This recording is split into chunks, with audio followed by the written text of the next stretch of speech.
네, 그럼 분사구문의 정의를 먼저 알아볼 텐데요. 분사구문, 우리가 처음 오리엔테이션 수업에서 어떻게 배웠죠? 어떤 상당어구에 포함되어 있었어요? 그래서 부사상당어구죠? 문장 전체, 주절을 수식한다는 의미에서 부사상당어구에 들어있었습니다. 역시 분사구문이 준동사에 해당되는 마지막 종류죠. 따라서 우리가 준동사의 정의에 따라서 분사구문을 정의 내려보면 동사의 의미 플러스 부사의 기능을 감당하는 것이 바로 분사구문이라는 걸 아실 수 있겠죠? 이것에 대한 정의를 우리가 조금 구체적으로 자세히 보자면 분사가 이끌어 주절을 수식하는 부사구다. 이런 문장이에요. 분사가 이끈다는 말은 분사구문은 분사로 시작된다. 이런 뜻이 되겠고요. 주절을 수식한다. 즉 완전한 문장 전체를 수식한다 해서 우리는 부사의 기능이죠.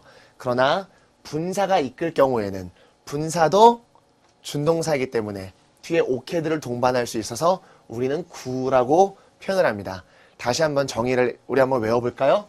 분사가 이끌어 분사로 시작되어 주절을 수식하는 문장 전체를 꾸며주는 부사 덩어리, 부사 구. 자, 분사구문 쉽죠? 자, 언제나 이렇게 내용을 보면 어려운데 우리가 예문을 통해서 한번 확인해 볼게요. 자, 읽어볼까요? As he felt ill, he declined the invitation 하면 그 사람이 아픈 상태를 느꼈기 때문에 아팠기 때문에 그는 declined, 거절했다.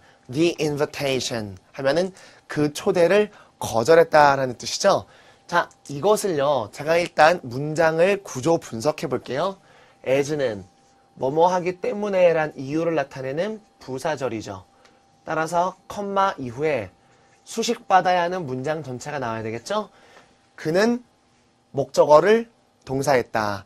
삼형식 완전한 문장이 되겠죠. 아, 문장 전체를 꾸며주니까 이 as절은 부사절. 뭐뭐 하기 때문에로 해석하니까 이유 부사절이 되겠죠.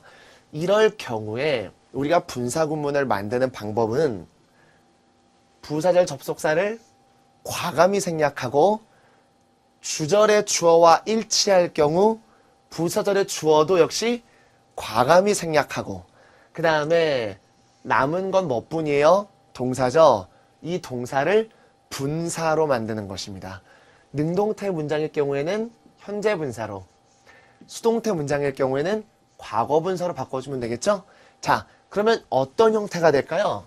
우리가 잠깐 이 문장을 분사구문으로 바꿔보자면 생략하겠죠? 그 다음에 이 능동태 동사를 현재 분사로 만들면 feeling ill, he declined the invitation 이런 문장이 되겠죠? 즉 분사구문을 만드는 순서에서 여러분이 가장 중요한 것은 먼저 부사절 접속사를 생략하고 그 다음에는 주절에 나오는 주어와 부사절 내의 주어가 일치할 경우에는 부사절의 주어도 역시 생략하고 남은 동사인 부사절 속의 동사를 무엇으로 만들어라? 분사로 만들어라. 분사가 두 종류가 있댔어요. 부사절의 동사 형태가 능동태일 경우에는 현재 분사. 그리고 수동태일 경우에는 그렇죠. 과거 분사로 만들어라. 이것이 분사구문이라고 했습니다.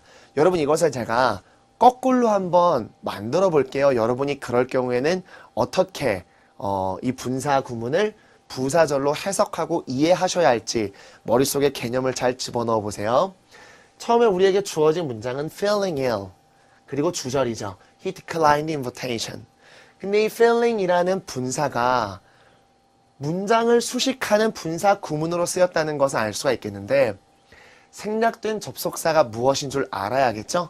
그 앞에 생략된 주어는 주절의 주어와 일치하기 때문에 우리가 추적해내기가 쉽지만 이 부사절 접속사는요. 어떻게 우리가 추적할 수 있겠어요? 이 부사절의 내용과 주절의 내용을 비교해서 우리가 유추해내는 방법 밖에는 도리가 없습니다.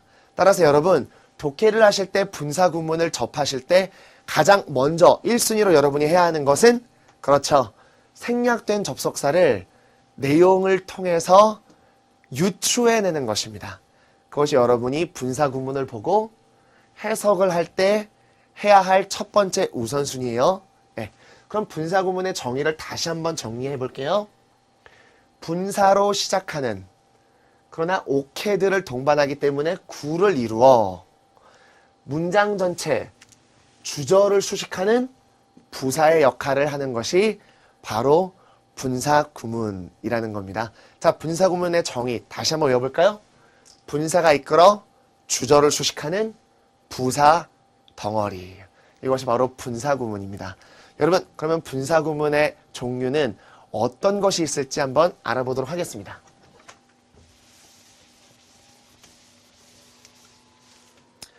일단 분사 구문을 여러분이 보셨을 때 제일 먼저 해야 하는 일이 무엇이랬어요? 그렇죠. 분사가 이끄는 구의 내용과 뒤에서 수식받는 주절의 내용을 같이 비교해 보아서 생략된 부사절 접속사를 찾아내라. 따라서 여러분이 분사 구문이 어떤 기능으로 쓰이고 있다. 이것을 여러분이 추적하기 위해선 부사절 접속사의 종류가 몇 가지가 있는지를 찾아내는 것이 중요하겠죠? 여러분 오리엔테이션에서 부사 상당어구의 마지막 5번째 부사절 접속사에는 모두 몇 가지가 있었죠?